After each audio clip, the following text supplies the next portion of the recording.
Bueno, para estudiar este fenómeno vamos a basarnos en el modelo de Drude, que es un modelo microscópico clásico. ¿Qué quiero decir con clásico? Que no está basado en la mecánica cuántica y hay fenómenos que no puede explicar. Pero para lo que nos atañe a esta materia es simple y funciona. Vamos a poder comprender gracias a este modelo el fenómeno de corriente continua. Entonces vamos a suponer que un material conductor contiene iones positivos inmóviles, que serían los núcleos de los átomos, que son muy pesados, y un mar, un gas de electrones libres que no interactúan entre sí. Entonces, en presencia de un campo externo, estos iones positivos inmóviles, estas pelotas rojas bien grandes, permanecen quietas en la posición donde están ubicadas, mientras que los electrones, debido a la presencia de este campo externo, experimentan una fuerza que sí los logra mover. Entonces, en este caso, fijémonos que si la carga es negativa y el campo externo es de derecha a izquierda, bueno, la fuerza que experimentan también será como F de Q por E en esta dirección, pero en el sentido contrario, ¿no? Porque la carga es negativa. Esta sería la fuerza que experimenta cada uno de los electrones libres que sí se pueden mover. Ahora, un electrón libre de un turboconductor, como dijimos recién, en presencia de un campo externo uniforme, va a experimentar esta fuerza que lo va a acelerar y por lo tanto va a ganar energía cinética. F es Q por E, como acabamos de decir, y también por la segunda ley de Newton es masa por aceleración. Vamos a hacer una analogía con el campo gravitatorio. Imaginemos que tenemos esta rampa con clavijas y soltamos de acá arriba algunas canicas. Entonces las clavijas harían las veces de estos iones inmóviles y las canicas serían el gas de electrones libres. Entonces, ¿qué va a pasar con las canicas? Ni bien las soltamos, van a sentir la fuerza peso, se van a acelerar hacia abajo y van a comenzar a descender por la rampa. Pero cuando chocan con estas clavijas que están quietas y son bien firmes, se van a frenar. Algunas tal vez rebotan incluso un poquito para atrás y luego siguen cayendo hacia abajo debido a la fuerza de la gravedad. O sea, en promedio va a llegar un momento que todas estas clavijas van a adquirir una velocidad constante hacia abajo.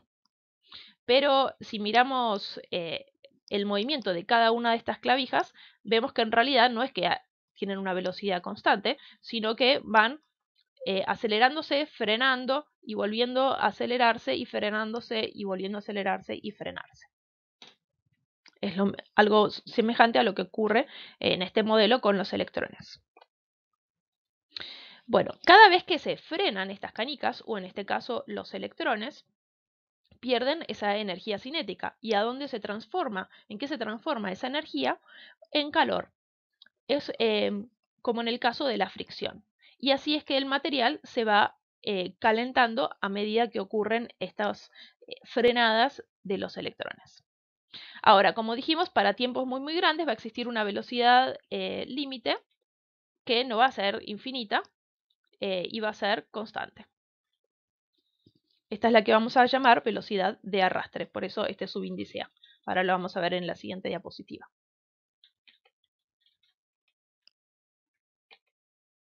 Entonces, lo que vimos es que el electrón va a recorrer muy rápidamente una trayectoria aleatoria, pero en promedio tiene una velocidad neta lenta y opuesta al campo, porque recordemos que el electrón tiene carga negativa. Entonces, esta V sub A era la velocidad de arrastre o deriva, también se la conoce como deriva porque el nombre en inglés se lo suele llamar drift velocity. Bueno, es esta velocidad promedio de los portadores de carga, en nuestro caso de electrones, pero podrían ser otros los portadores de carga, como iones positivos. Vamos a llamar con esta letra T, tau, al tiempo promedio entre los choques. Entonces, esta aceleración la podemos escribir como la velocidad el cociente entre la velocidad de arrastre y el tiempo promedio entre los choques. Y de aquí podemos despejar cuál es la velocidad de arrastre y vamos a llamar al conjunto de del producto de estas tres magnitudes la carga del portador de carga, que podría ser la carga del electrón en nuestro caso, pero en el caso de un ion puede ser otra la carga. Tau, el tiempo promedio entre los choques, y masa es la masa del portador de carga. Si a este producto, este cociente, le ponemos esta nueva letra mu y llamamos como mu a la movilidad, este es el factor de proporcionalidad entre la velocidad de arrastre y el campo eléctrico.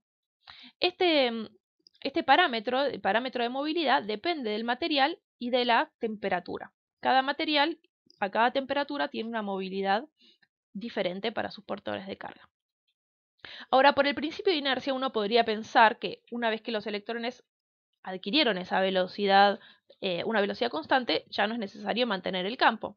Pero sí, porque recordemos que esta es una velocidad promedio, pero en realidad los electrones se están frenando en esta trayectoria aleatoria que recorren. Entonces, si los retiramos al campo eléctrico, lo que va a suceder es que los electrones se van a frenar y se van a detener y nos vamos a quedar sin corriente eléctrica.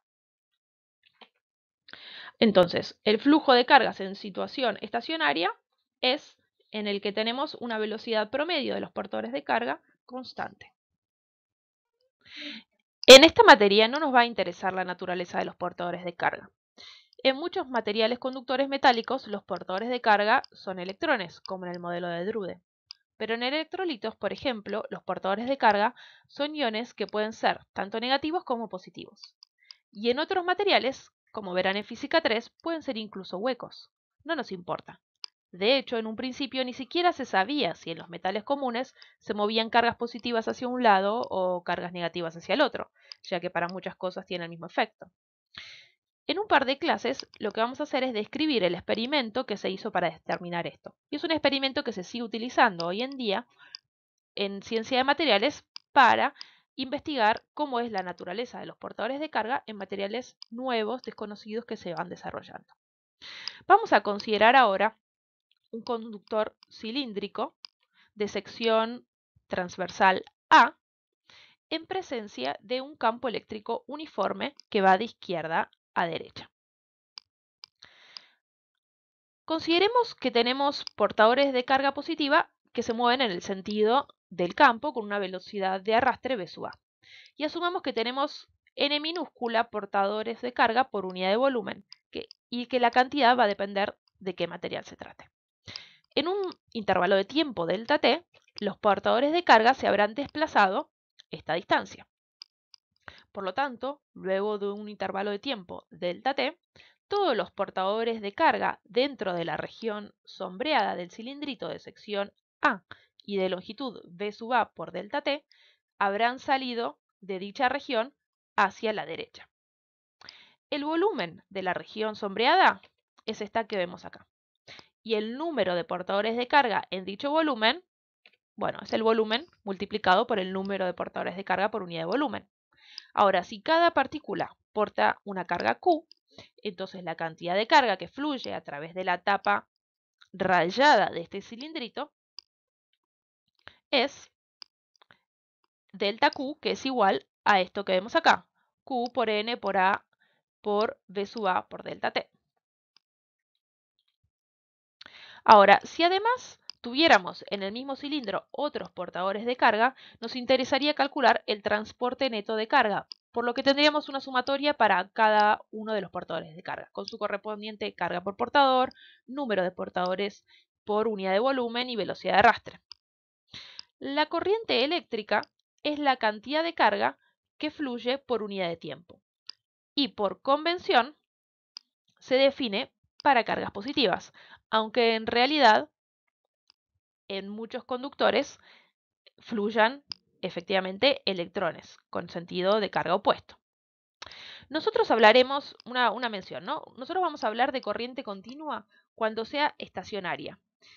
Quiero decir que sea este flujo de cargas sea constante en el tiempo. Pero tienen que saber que hay algunas otras fuentes de la literatura en las que hablan de corriente continua cuando es el sentido de flujo de los portadores de carga lo que no varía, sin importar si la intensidad varía o no. Pero entonces para nosotros no solamente vamos a necesitar que las cargas fluyan en el mismo sentido, sino siempre a la misma velocidad para que se esté cumpliendo esta condición de corriente continua. Para nosotros, física 2, FIUA. Ahora, una nueva observación, que por más de que nosotros hablemos de sentido de circulación de corriente, nótese que la corriente es una magnitud escalar. Lo que tiene magnitud vectorial es la velocidad de arrastre, pero no le pongan nunca un vector o un versor a la corriente. ¿Está bien? Bueno. Ahora, el número de portadores de carga por unidad de volumen, n minúscula, y o la velocidad de arrastre de los portadores no tienen que ser necesariamente uniformes en todo el espacio. Bueno, en este caso lo que pasa es que teníamos un campo uniforme y un cilindro de sección también uniforme. Así que nos va a convenir definir una nueva magnitud. Esta magnitud es la densidad volumétrica de corriente. Esto es lo que dijimos recién. Acá tenemos la densidad volumétrica de corriente, que la representamos con esta letra J. Y esto sí es un vector. J podrá ser uniforme o no. Así que, como les acabo de decir, tenemos que notar que mientras que la corriente es una magnitud escalar, por más de que a veces hablemos de sentido de circulación de la corriente, la densidad de corriente sí es una magnitud vectorial y está orientada en el sentido de la velocidad de arrastre de los portadores de carga. Vamos ahí. Bueno, una nueva observación, esto ahora va a surgir de la definición. Ahora lo vamos a ver, que llamamos una densidad, que es una densidad volumétrica, porque atraviesa un volumen, circula por un volumen. Pero, fíjense las unidades, es amper, la unidad de corriente, por metro cuadrado, donde metro cuadrado es la unidad de área. ¿Y esto por qué es? Es la cantidad de carga que está atravesando esta sección transversal. ¿Está bien? Es corriente por unidad de área, pero es un poco confuso que la llamamos densidad volumétrica de corriente.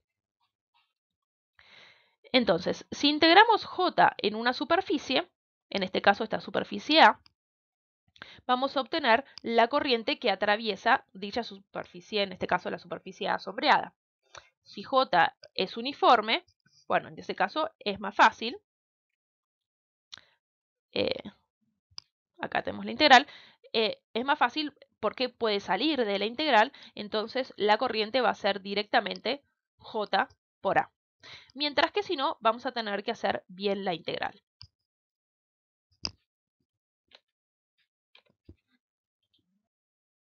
Lo que vamos a hacer ahora es, en un ejemplo particular, calcular la magnitud de arrastre en un cable conductor. Este cable va a tener 0,1 centímetros de radio, va a ser un cable de plata.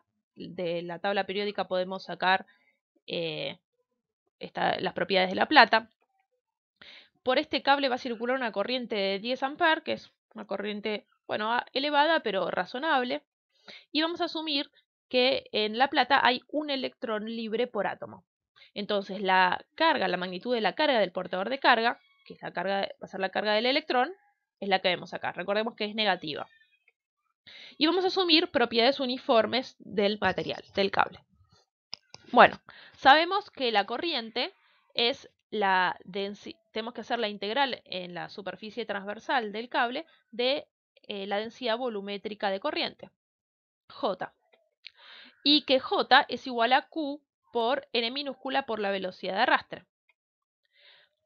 Vamos ahora a hacer este producto escalar, como es perpendicular la velocidad de arrastre a la sección transversal, directamente nos queda acá el producto escalar de cada uno de estos parámetros, donde tomamos el módulo de la carga para que sea positivo.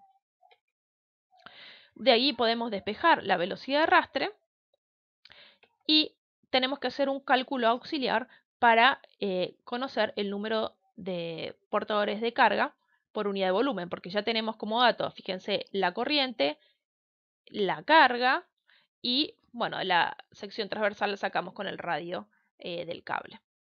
Entonces, es muy conveniente trabajar con unidades para llegar a esta expresión. ¿De dónde salió esta expresión? no es que la habíamos visto antes en la materia, pero al trabajar con unidades sale sola. Lo que tenemos que sacar es el número de portadores de carga por unidad de volumen. Entonces, si la densidad másica es gramos por centímetros cúbicos, acá tenemos la masa molecular gramos por unidad de mol, agregamos acá en el numerador al número de Avogadro 1 sobre mol y operamos y llegamos a este número 0, casi 6 por 10 a la 23, 1 sobre centímetros cúbicos. Es decir, el número de portadores de carga por unidad de volumen. Ven que las unidades ya me dan la respuesta de que hice bien el cálculo, que es lo que necesitaba. Ahora, este número lo metemos aquí, calculamos y nos da que la velocidad de arrastre en este caso es de alrededor de 0,034 centímetros por segundo. Relativamente lenta esta velocidad. Ya la vamos a comparar con otras velocidades en un rato.